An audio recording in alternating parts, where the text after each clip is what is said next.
Pois moitísimas gracias, Elín, pola presentación. Vexo que, polo que nos contas, realmente o nombre Relacións Internacionais, digamos que é unha especificación, pero despois traballas máis internamente, non? Dentro dos gobernos locais e máis no interior de México.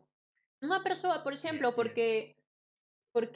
por exemplo, non considero que sea como moi común, non? Decir que eres relacións internacionais, non é un traballo común, non é habitual que te podas atopar con persoas que teñen a túa labor. Que características ou talentos debe ter unha persoa que se quere adicar a este traballo? Pues de entrada, el interés por la política internacional y una capacidad asombrosa para entablar relaciones cooperativas. Y si bien dices trabajo en el ámbito local, es justamente para poder internacionalizar los gobiernos locales. O sea, cómo llevar a los gobiernos municipales o estatales a el rubro internacional y el contacto que tiene con sus contrapartes en el exterior. No es tan nuevo, pero tampoco es tan viejo. Es una práctica que se comenzó a popularizar en los años 90 y este tipo de política internacional de los gobiernos subnacionales es algo bastante novedoso en términos de la política internacional. Antes este rubro estaba limitado a los estados nacionales, entonces era difícil salirse de los gobiernos centrales para poder darle oportunidad a los gobiernos subnacionales para experimentar en las diferentes ramas de cooperación que hay allá afuera en el sistema internacional. Eh, Me preguntaste sobre las cualidades, ¿verdad? sí, cualidades e talentos que ti Los consideres idiomas. os idiomas, claro. Los idiomas son importantes, las relaciones interpersonales, los idiomas, la capacidad de análisis y la capacidad de aceptar nuevas culturas, sobre todo, la apertura, tolerancia, que son herramientas indispensables para los procesos cooperativos. Porque falando de idiomas, Elín, ti cantas linguas falas? Ou podes chegar a ter unha conversación fluida con alguén? Fluidamente puedo hablar unos 5 idiomas, más o menos. Sí, sí, fluidamente puedo expresarme bien en 5 idiomas y entiendo, escribo y leo en 9. Pero para hablar fluidamente, entablar una conversación y probablemente interpretar, si me lo piden en el trabajo, unas 5 nada más. Porque, bueno, ti aparte tamén nos comentaches agora mesmo que tamén eres docente. De todas as cousas de todos estes talentos, de todas estas cualidades que consideras que son necesarias para ser relacións internacionais, cal é a que intentas inculcarlle aos teus alumnos que é a máis primordial, que é a máis necesaria, ou cal crees que é o punto no que nos atopamos agora de ter que ensinarlle algo en concreto aos alumnos cos que ti tratas a diario? Uy, qué pregunta tan buena. Eh, yo creo que tal vez el pensamiento crítico y la capacidad de apertura a las nuevas ideas. Porque, repito, y sé que me estoy repitiendo un poco, pero en la práctica cooperativa o para poder incursionar en las relaciones internacionales, una postura cerrada o dogmática no nos lleva a ningún lado. Entonces, como internacionalista, el pensamiento crítico y a su vez la apertura a nuevas ideas es fundamental. Pois, falando xusto de apertura, e de ideas, Elim, hai unha cousiña que eu quería falar contigo, porque claro, ti sendo relacións internacionais tes un punto de vista probablemente tamén formación histórica, imagínome que teredes na vosa formación, que teredes un punto de vista, digamos, de coñecemento histórico, e hai un tema entre España e México que é como últimamente candente, tamén polo cambio político que houbo en México, que é o tema da colonización. É algún tema que me chama moita atención, porque eu tiven a oportunidade, foi aí onde nos coñecemos previamente, de estar en México, e sí que é certo que tiña certo temor a como podía chegar a ser, bueno, enténdeme, tratada ou ese tema, como podía estar en relación a que eu viñera de España. Ti cal crees, sí, ti cal crees que é realmente o teu a nivel persoal e tamén a nivel social, cal crees que é a aceptación deste tema? da colonización por parte de España a México. Xa sei que é unha pregunta moi ambigua, pero creo que sabes por onde van os tiros e ti tes un punto de vista, pois, digamos, académico, persoal, eres unha persoa nova, relacionaste con todo tipo de persoas. Que perspectiva tes ti deste tema? Hay varias posturas al interior de México. Yo creo que hay una postura muy fuerte, que es la más controversial, que se vuelca un poco hacia esta ideología chauvinista o patrioterista, también conocida como patrioterismo, de exagerar las cualidades patrióticas para tratar las ideas patrioteristas. El rechazo a España es común. Entonces, lo que mencionas del el temor que tenías al venir a México, pues es un temor acertado, existe. Sí hay mucha gente que rechaza España. Eh, de manera ideológica, yo creo que más ideológica que por un fundamento histórico, porque en la cuestión histórica, los 300 años de dominio español sobre el territorio mexicano, o lo que entonces era el imperio mexica y los otros grandes pueblos nativos de México, eh, pues fueron eso, ¿no? 300 años de entremezclarse con España y con las culturas que ya existían en México para crear algo nuevo. Este México que conocemos hoy en el año 2020 no habría sido posible sin la intervención española, y eso es algo que yo considero de manera personal, eh, la mezcla la mezcla que para mí es benéfica, ¿no? Porque esta cosa linda que conocemos como México, mariachis, tequila, fiesta, eh, cosas súper culturales, riqueza eh, gastronómica, musical, son parte de esta mezcla y este sincretismo entre España y los pueblos originarios del continente americano. Entonces, para mí no es algo negativo porque, en fin, hace 500 años que fue el proceso de conquista. No nací en esa época, ¿no? Yo nací en el siglo XX, a finales del siglo XX. Entonces, para el siglo XX ya teníamos una cultura muchísimo más sincrética en ese aspecto, en el que la mezcla de la cultura española con la cultura nativa en México había creado lo que hoy conocemos como el México contemporáneo. Entonces, para mí de manera muy personal, no tengo ningún beef internacional con España, pero sí existe esa postura eh, demasiado patriótica en contra de los españoles, en un rechazo del proceso de conquista, por supuesto, las heridas históricas, que yo creo que lo único que podemos hacer es recordarlo, no olvidar que así funcionaba el mundo en todo el planeta. Las potencias europeas se expandieron por el resto del globo y, y a nosotros nos tocó ser conquistados por los españoles, que eran una potencia en esa época. Entonces, pues bueno, no, yo no tengo ningún beef con España ya para el 2020.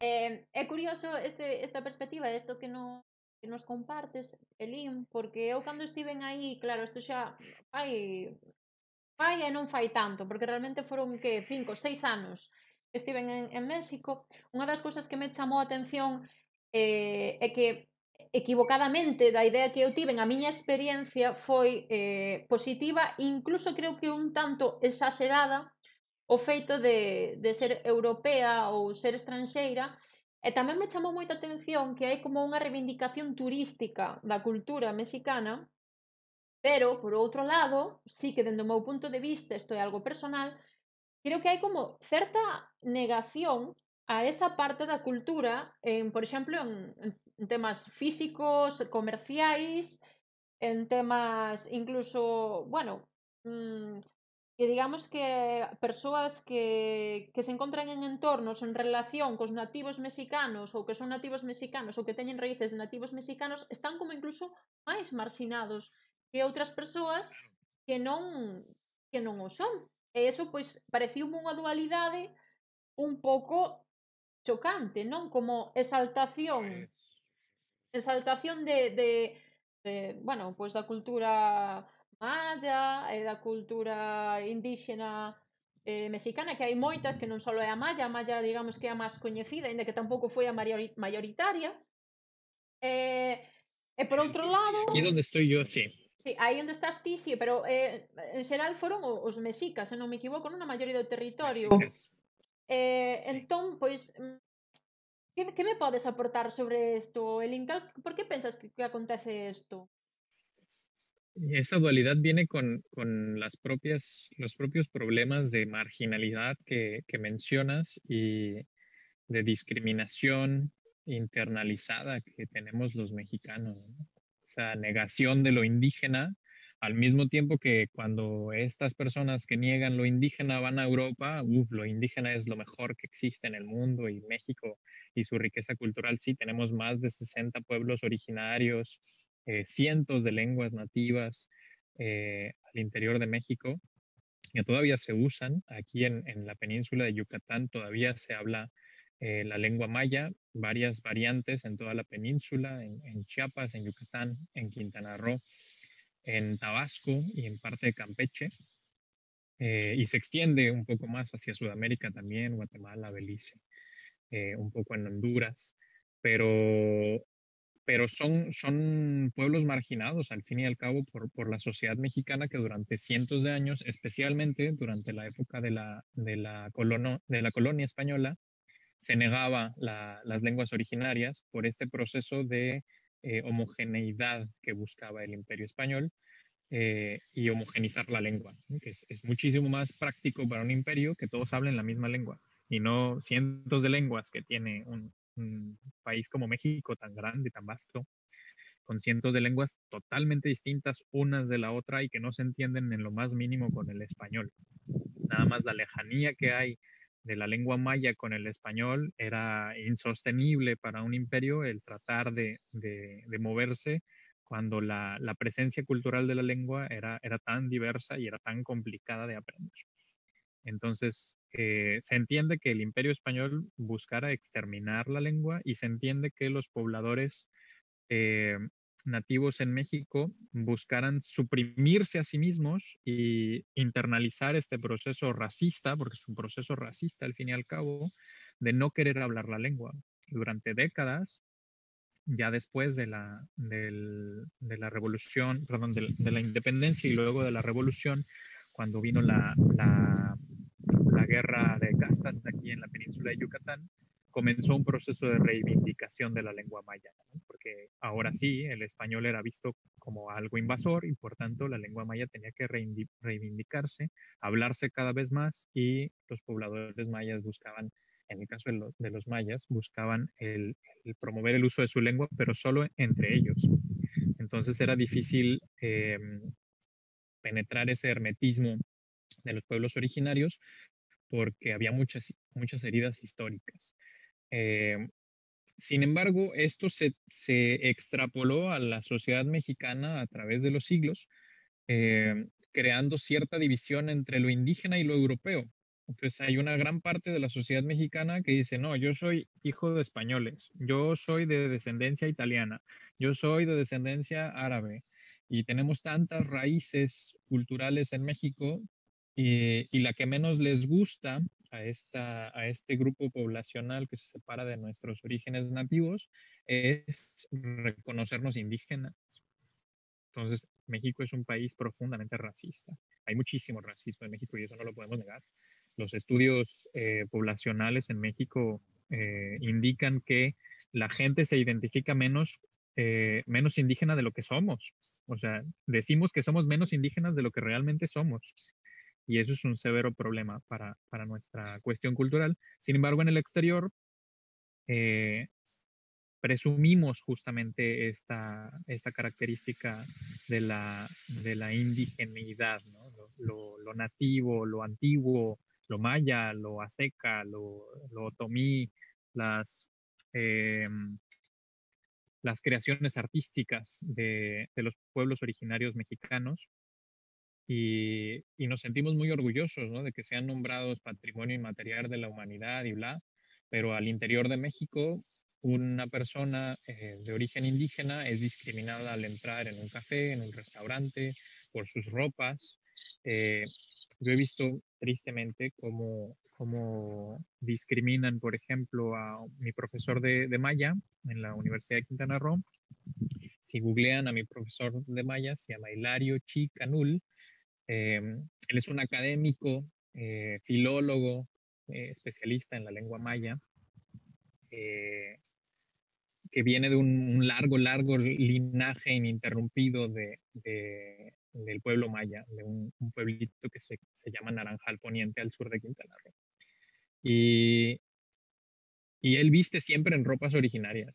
O sea, él siempre viste, él usa su cultura en la ropa y en su presencia en todo momento, y nunca se ha avergonzado de eso, ¿no? Y cuando viaja a Europa, viaja a Francia, viajó a Japón a dar una conferencia magistral sobre la lengua maya, él va vestido en sus ropas originarias, llevando la estampa del México que él representa, pero es discriminado. Justamente por cómo se viste, es discriminado porque piensan que busca, no sé, salir de México y dejarlo, e ir y buscar mejores oportunidades en el exterior, o que va a ir a vender artesanías. La gente que se mete a los restaurantes con sus ropas originarias son discriminadas por esto, y son concepciones que no se quita y no nos quitamos en la sociedad mexicana, y que nos hacen daño, profundo daño, por no poder reconocernos como mexicanos todos. Entendo, pois xusto Es muy agora, triste. pois a verdade é que sí, pero bueno, podoche dicir que tamén pasa, igual non do mesmo xeito ou mesmo nivel, pero aquí tamén pasa. Pasa eso de que igual, bueno, isto é unha concepción personal, pero que os galegos presumimos, creo que máis de Galicia cando estamos fora que non cando estamos aquí. Pero xusto falando de cultura, Elim, hai unha persoa dentro dun perfil de Instagram que se chama O Son das Ideas, que nos fixe unha pregunta para ti. E a min gustaríame facercha agora mesmo en relación con este tema. Non sei se coñece a película de Coco. Sí, Pois esta persoa quería saber se ti considerabas que esta película era unha apropiación cultural da cultura de México, ou se, pola contra, pois consideras que non, que é totalmente, digamos, lícito, ou que non nada que ver. Ti que opinas? claro. Pues hay una opinión muy controversial sobre Coco aquí en México, sumamente controversial, porque justo ese es el argumento, ¿no? Que es una apropiación cultural de Disney, que se hizo de la cultura mexicana del Día de Muertos para poder explotarlo económicamente, y fue un éxito porque pues el Día de Muertos es una belleza. No me dejarás mentir, tú estuviste Sí, ahí, maravilloso. las flores, las velas, la La verdad que comida, la sí. fiesta. Que yo recuerdo que tuviste un choque cultural con el Día de Muertos, lo Sí. recuerdo bien, que era muy difícil el caminar entre las tumbas, ¿no? Y yo te decía cosas como, no, pero es que para nosotros esto es normal, o sea, es que para nosotros es una fiesta, hay que Sí, bailar, hay que cantar, sí, hay que festejar que existe, ¿no? é certo. Sí es así, pero bueno, yo tengo una postura, la otra postura, la que dice que el Día de Muertos no es nada más mexicano, y no es mía nada más la postura, es de la UNESCO. El Día de Muertos fue declarado Patrimonio Inmaterial de la Humanidad, ya no es nada más de México. El Día de Muertos es de la humanidad, entonces es de todos. A mí me da mucho gusto que la gente en el exterior celebre Día de Muertos, muchísimo, pero muchísimo. Tengo muchos amigos que conocí en la universidad, amigos y amigas que conocí en la universidad, que ahora viven en Europa, y ahora en este Día de Muertos, que es mi fiesta favorita de todo el año, o sea, como mexicano es mi fiesta favorita, no hay ni una fiesta que yo disfrute más que el Día de Muertos. Y, y estos amigos míos me hicieron muy feliz posteando sus fotografías de sus altares de muertos en Holanda, en Bélgica, ¿cómo se llama? En Eslovenia, en Noruega, en Suecia, en Dinamarca, que están viviendo allá, pero mandaban una foto de su altar con las fotografías de sus familiares fallecidos, de sus seres amados, en un altar bellísimo, improvisado con las comidas que pudieron encontrar ahí y crear ahí en estos países europeos, y llevándose justo la tradición muy mexicana al exterior. Pero para mí es una belleza porque la fiesta es justo eso, es un momento para celebrar la vida de nuestros seres amados y me gusta mucho que se internacionalice. Como internacionalista, para mí es lindo que se internacionalice.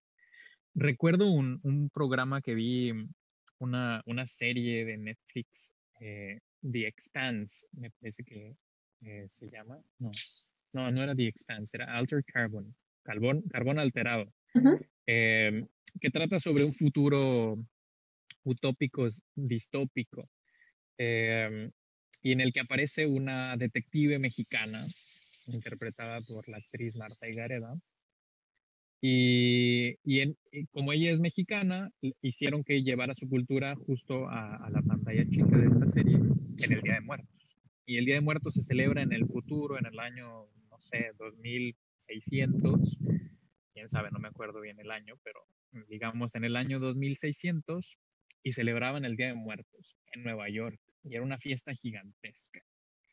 Eh, y yo vi en la pantalla, o sea, esa ejemplificación de lo que es el Día de Muertos futurista, porque en esta serie, eh, voy a tratar de hacerlo súper mínimo, pero en esta serie sacan la conciencia de las personas y lo meten en un dispositivo, una memoria que puede ponerse en otros cuerpos. Ujú. Entonces el Día de Muertos evolucionó, porque así la conciencia de los seres queridos se depositaba en un cuerpo nuevo, rentado, para que los familiares vinieran a comer literalmente contigo el Día de Muertos.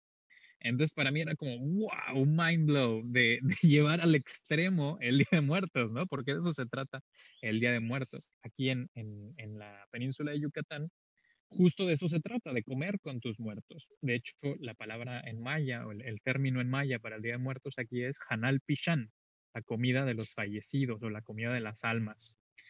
Y es por eso, porque se come con tus seres queridos y siempre involucra comida y siempre involucra un festejo para convivir con tus seres amados que ya se nos adelantaron. Entonces, para mí, en resumen, es maravilloso que se internacionalice la cultura. Disfruté mucho Coco, lloré como si no hubiera un mañana. La verdad es que vi esas cosas de fantasía que crearon artistas mexicanos, porque hubo muchísimos mexicanos involucrados en la creación de Coco, en un trabajo de investigación de 4 años en Michoacán para poder estudiar lo que es el Día de Muertos y para poder retratar esas pequeñas características tan mexicanas que a mí me dejaron impactado porque conocimos en Michoacán en Día de Muertos y el mercado que retratan en Coco es el mercado de Michoacán. Sí. Los mercados michoacanos en las mañanas arreglando flores y llevando comida y los mariachis en las calles y las flores y las velas y los arreglos y las familias con las puertas abiertas y los caminos de cempasúchil. O sea, unas cosas que yo decía, retrataron Michoacán. O sea, es como Sí, retrataron México. efectivamente, Y tal para mí cual. fue muy eficiente. E artistas Muy mexicanos tamén que eficiente. aparecían na película, non cos mesmos nomes, Claro, pero claro. estaban presentes. E falando de arte e de representación cultural, Elín, vexo que vas vestido e levas, bueno, digamos un mantón ou non sei como nomealo. Es un saquito. Ah, vale. É unha, bueno, en México non Es se que pode decir esta palabra, pero é unha chaqueta, unha chambra, es una non se pode chaqueta. dicir unha chaqueta en México, pero bueno, aquí podemos decilo. Pero realmente o bordado é artesanal, está feito aí. Sí, sí, sí. Casi. Me gusta mucho usar los textiles mexicanos. Muchísimo. Aquí se utilizan mucho las flores en la península de Yucatán. É moi bonito, verdad? Teño que decir que é super bonito. Muchas Falando agora gracias. de cultura mexicana, é outro dos temas que tamén quería tratar contigo e do que ti agora mesmo tamén estás moi enfocado, que compartiches no seu momento comigo, foi o tema da ecoloxía. Porque Ajá. creo que as túas clases, os teus estudos, os teus intereses están enfocados tamén moito en relacións internacionais e nun consenso entre países e, bueno, localidades no teu caso, que igual estás como máis metido en temas locais, da ecoloxía. Contame como naciu esta ambición, Elín. En que momento decidiches ti que a ecoloxía era un tema verdadeiramente importante para ti para dedicarte a estudalo? Eh, Debo admitir que no fue hace tanto. Realmente yo tenía una intención bastante apegada a la cooperación internacional, si bien ese era como mi interés, la cooperación internacional, no había definido todavía cuál era mi especialidad o en lo que quería especializarme.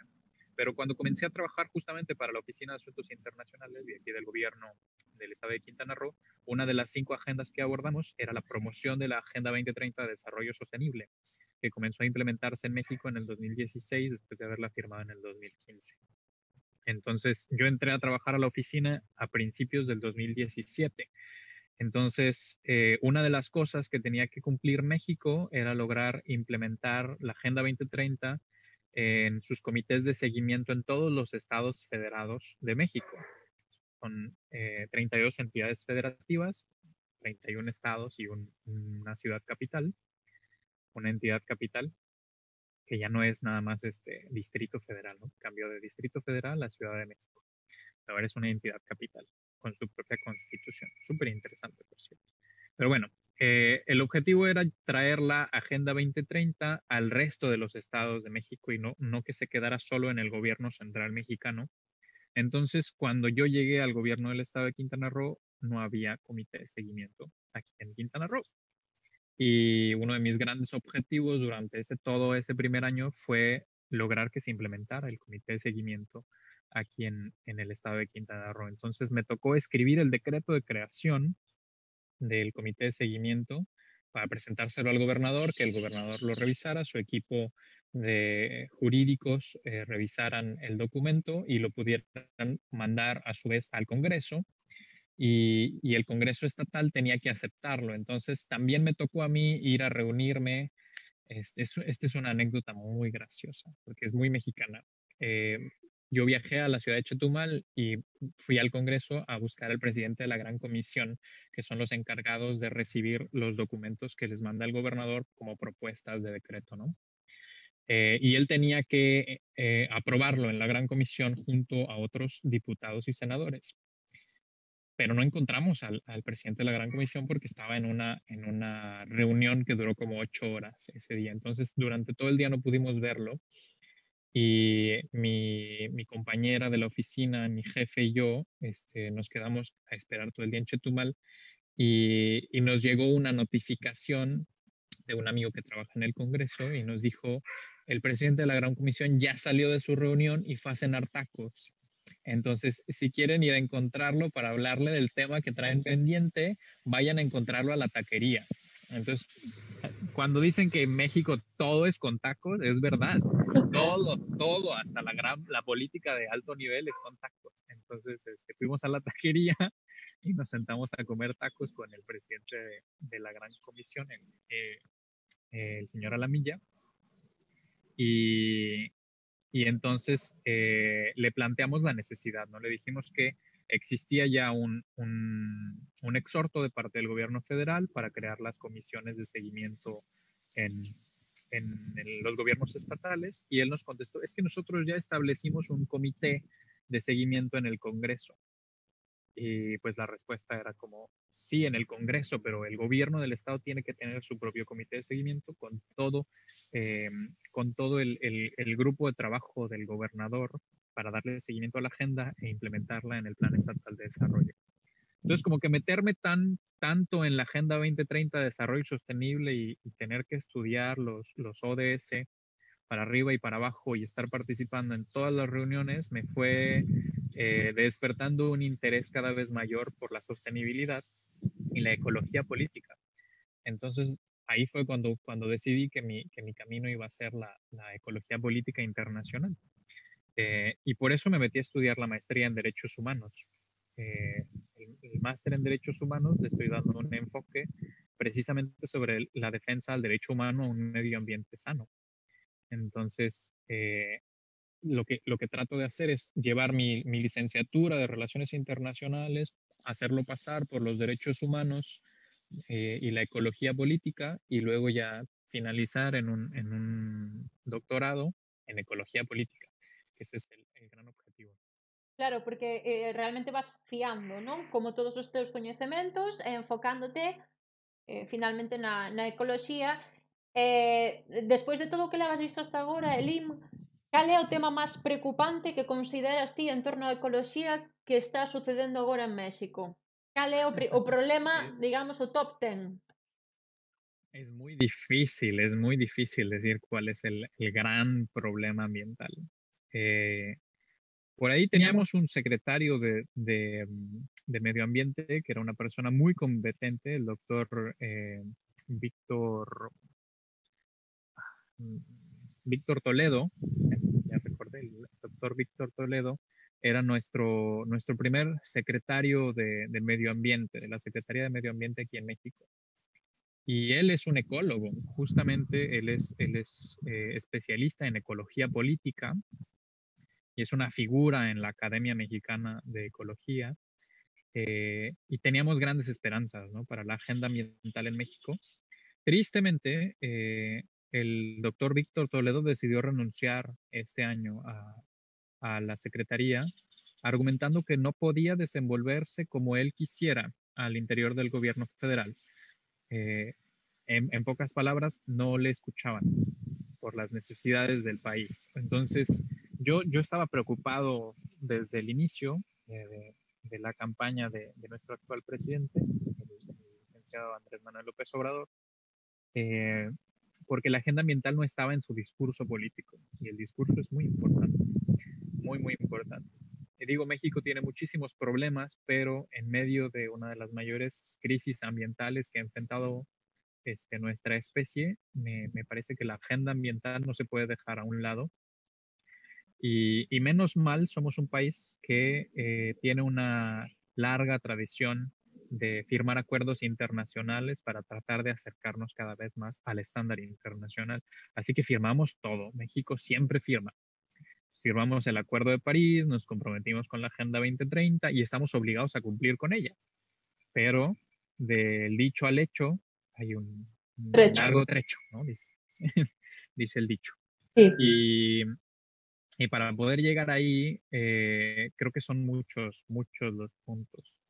Ahora, el más sonado, no sé si es el más importante, pero el más sonado es el famoso Tren Maya.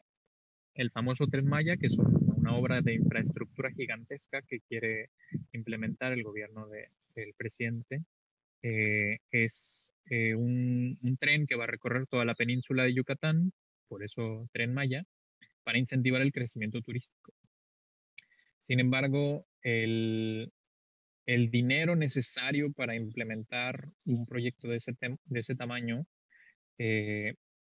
digamos que lo vamos a seguir pagando hasta dentro de un par de décadas, y las repercusiones económicas positivas no las vamos a ver sino hasta que esté terminado y que ya dé frutos a todas luces, pero el daño ecológico lo vamos a sentir de inmediato. Entonces, las poblaciones indígenas principalmente, de nuevo hablando del tema indígena, son las que se oponen. Hay muchas poblaciones indígenas que se oponen al paso del Tren Maya porque pasa por sus tierras.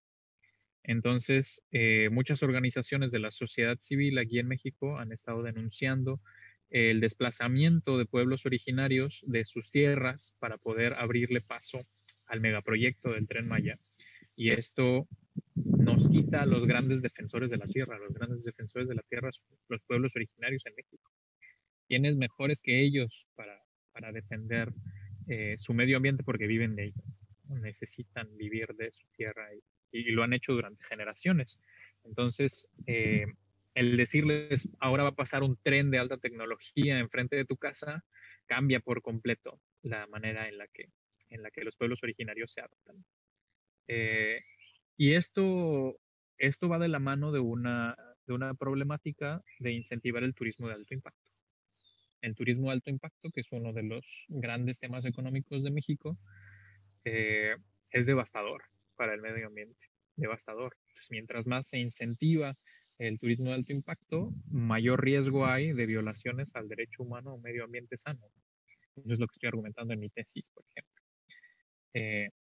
Yo estoy usando el caso de la laguna Nichupté, del sistema lagunar Nichupté. Para mí, por ejemplo, si me dices cuál es el más importante para ti, bueno, pues ahora que estoy escribiendo una tesis sobre esto, la laguna está allá atrás, esa es la laguna sobre la que estoy escribiendo mi tesis, y y a mí me importa muchísimo el sistema lagunar Nichupté, que cada vez se ve más amenazado por los nuevos megaproyectos. Ahora aquí en Quintana Roo hay un nuevo megaproyecto que se acaba de autorizar de parte del gobierno federal, estatal y municipal, de un puente que cruza todo la laguna para dividir la zona hotelera y facilitar el acceso de autos.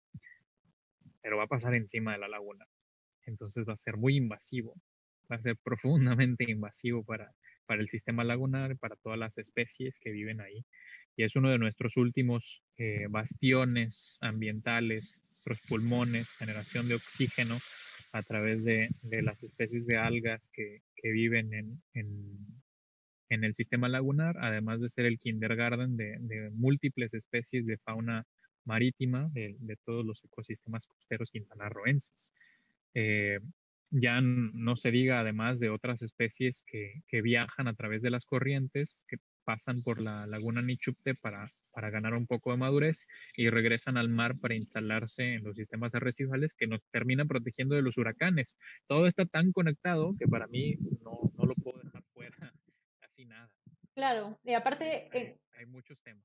na Península de Yucatán tamén tedes unha rede fluvial super importante porque tedes tamén os cenotes que están El interconectados. sistema, Sí, de cenotes, sí, non? el Que están sistema de cenotes, el Gran Acuífero Maya se llama. sí, que está todo conectado.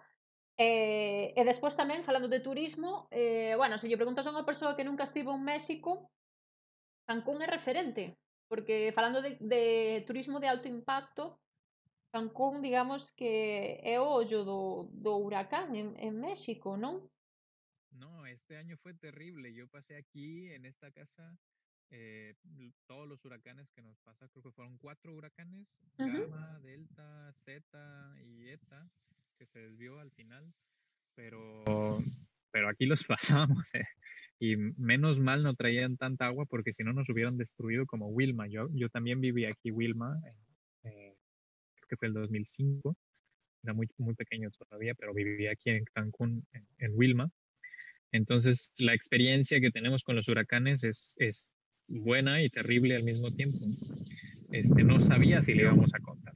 Claro, sí, tamén estábame referindo, aparte do tema do tempo ou do clima que vivides aí, que tamén é bastante cambiante en certas épocas do ano, digamos en torno ao turismo de alto impacto, non? Como que estades no centro onde o turismo de alto impacto é o protagonista e se lle preguntas a persoas que son de fora e que nunca estiveron en México, probablemente estarían en México, estarían en Cancún visitando as vosas praias.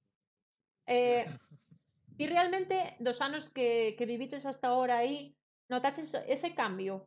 Viches cambios en Cancún? Viches, digamos, esa progresión, ese, entre comillas, deterioro? Cal foi a tua Claro. percepción? Sí, la verdad es que yo soy cancunense, me considero cancunense porque crecí aquí. Yo nací en el norte de México, pero desde los 8 años vivo en Cancún, entonces no conozco otro lugar como mi hogar más que Cancún. Y lo he visto justo este deterioro del que hablas.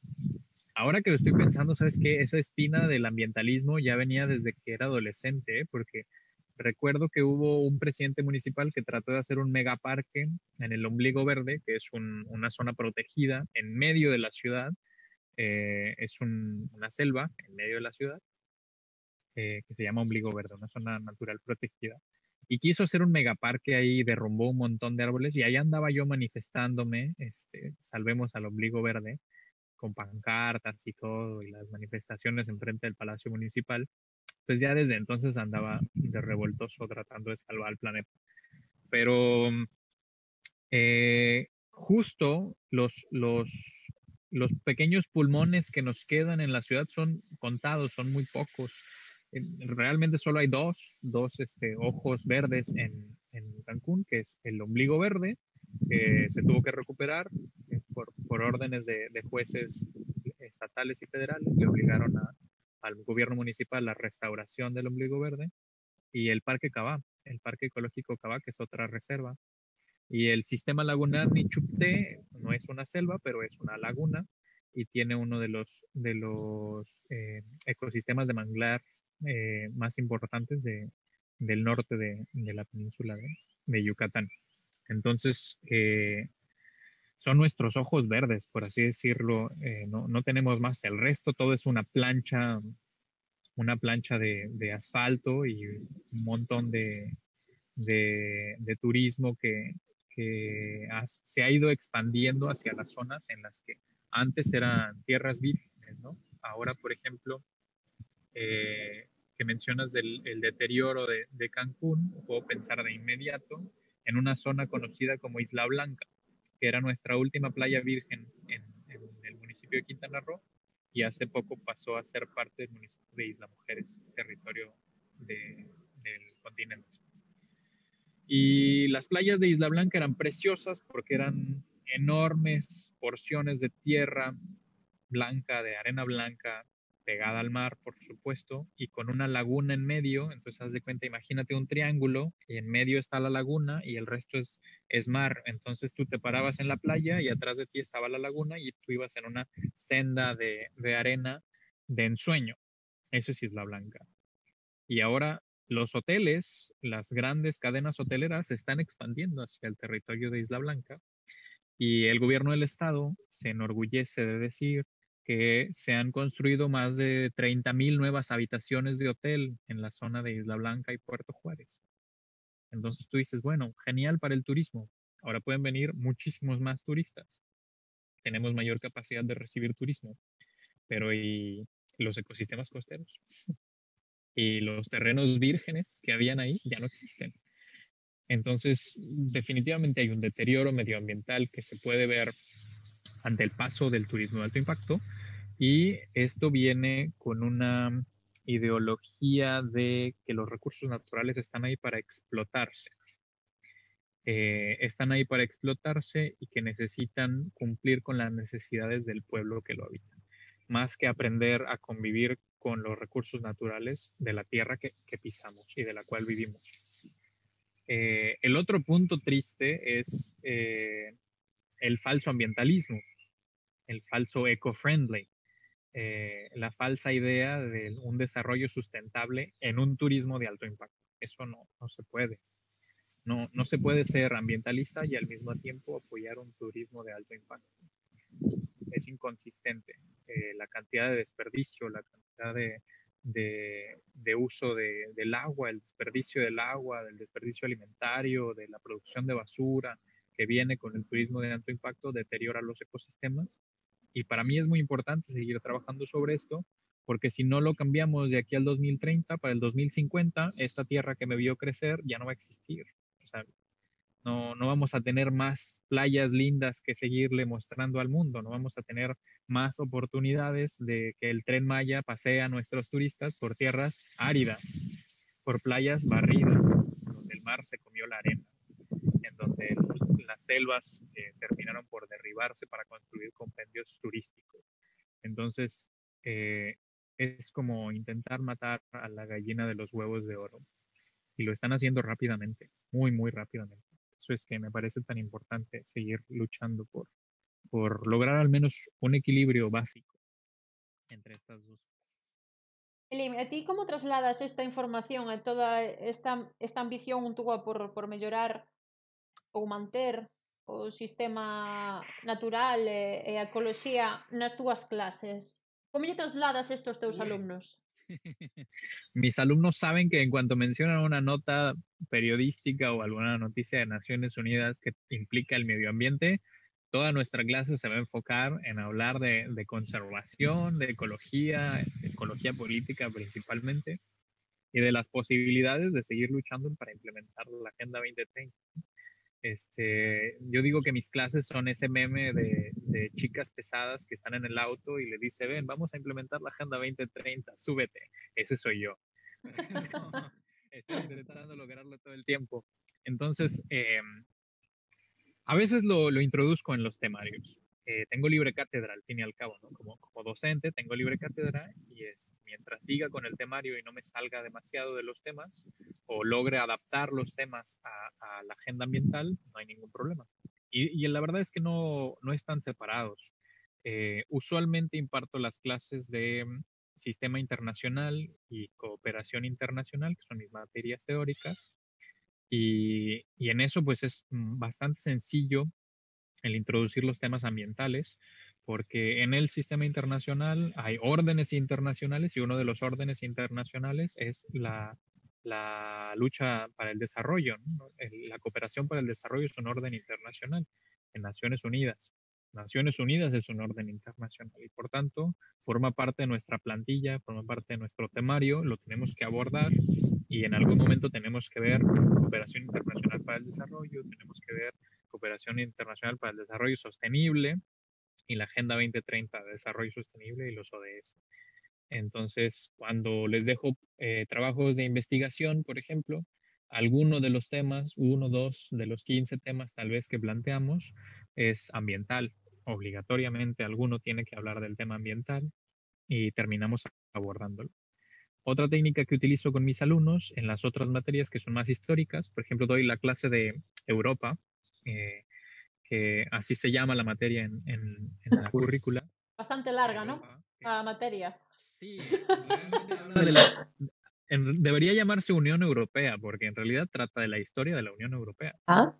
Pero bueno, doy esa clase también en mis materias históricas y la Unión Europea afortunadamente toca la agenda ambiental con la Agenda 2030 de Desarrollo Sostenible, toca la agenda ambiental con el Acuerdo de París, toca la agenda ambiental con derechos humanos en la Corte Europea de Derechos Humanos y un montón de otros tratados que conforman el sistema europeo de derechos humanos en donde se introducen los derechos ambientales. Entonces, para mí es también atractivo el traer los temas ambientales hacia el lado de la Unión Europea. Sobre todo porque están muy activos en los últimos años en la Unión Europea para tratar de incentivar estas agendas en el resto del mundo, ¿no? Macron, cuando comenzó con la convocatoria para el Acuerdo de París, pues sus intentos de promover los objetivos de desarrollo sostenible en el G20, en el G7, algunos controversiales, ¿no? Como la controversia que hubo con Jair Bolsonaro, cuando Emmanuel Macron trató de juntarle un dinerito para ayudarle con los que eran unos imperialistas que trataban de reconquistar el territorio brasileño. Pero bueno, ese es otro tema muy amplio. Sí. Bolsonaro siempre controvertido en sí mismo, como persona y como político. Sí, sí, sí. Es bastante, le dicen el Donald Trump latinoamericano. Sí. No por nada le dicen el Donald Trump latinoamericano. Es todo un personaje. Pero sí, de esa manera trato de introducir los temas ambientales también, porque las relaciones internacionales no están separadas del tema de la ecología política. Entonces, más bien la ecología política se mueve en el propio sistema, el sistema internacional. Y por tanto, es importante conocer la agenda ambiental para saber qué es lo que hace el mundo. Al fin y al cabo, los problemas ambientales no se quedan dentro de las fronteras nacionales, transgreden las fronteras nacionales, van más allá de las fronteras nacionales y por eso es que se vuelven asuntos internacionales. Y ahí entro yo. Ahí es donde les digo, un internacionalista también puede comenzar a enfocarse en el estudio de la ecología política, que es una posible rama de especialización como internacionalista. Elín, xa nos queda nada, apenas uns minutiños para rematar con esta rolda de preguntas.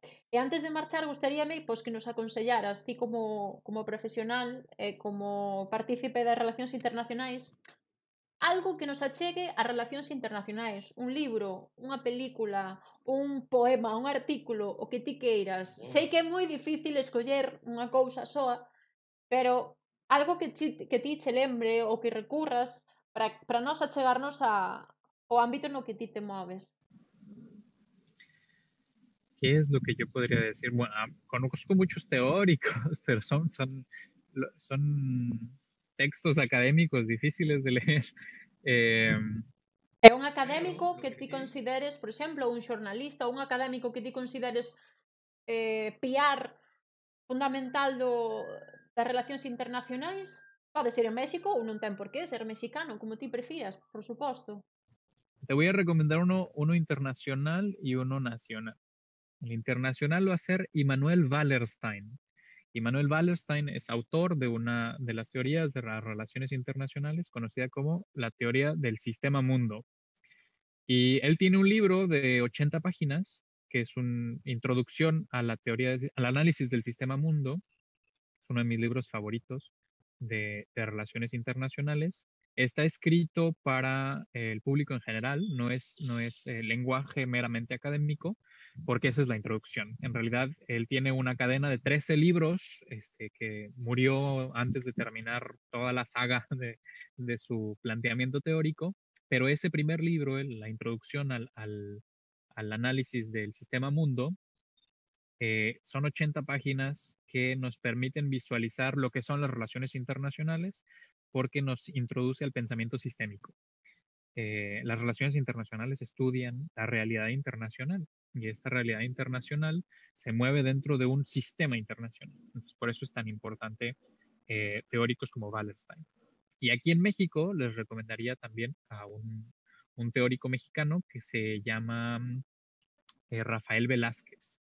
Rafael Velázquez es un teórico de las relaciones internacionales de la escuela mexicana, que yo admiro muchísimo, fundador de la carrera en relaciones internacionales en mi alma mater, la Universidad de Quintana Roo, y ahora es uno de los académicos más importantes a nivel nacional. No recuerdo si sigue siendo aún presidente, porque es la presidencia rotatoria, presidente de la Asociación Mexicana de Estudios Internacionales, pero hace un par de años todavía era presidente de la MEI y, y es una persona que publica constantemente sobre teorías contemporáneas de las relaciones internacionales y cómo entender el pensamiento internacionalista en otras ramas de la ciencia, porque además las relaciones internacionales se pueden adaptar a muchas otras.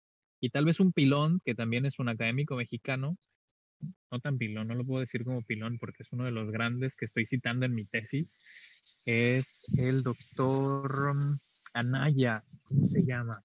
Alejandro Anaya, me parece que se llama. Alejandro Anaya, él hace un abordaje de los derechos humanos y las relaciones internacionales. Y eso es magnífico. Él es un magnífico ensayista, es un autor que tiene una capacidad de expresar conceptos muy complejos con palabras francas, sin tantas complicaciones y que recomiendo siempre a mis estudiantes y a mis amigos que quieren entender un poco más de relaciones internacionales.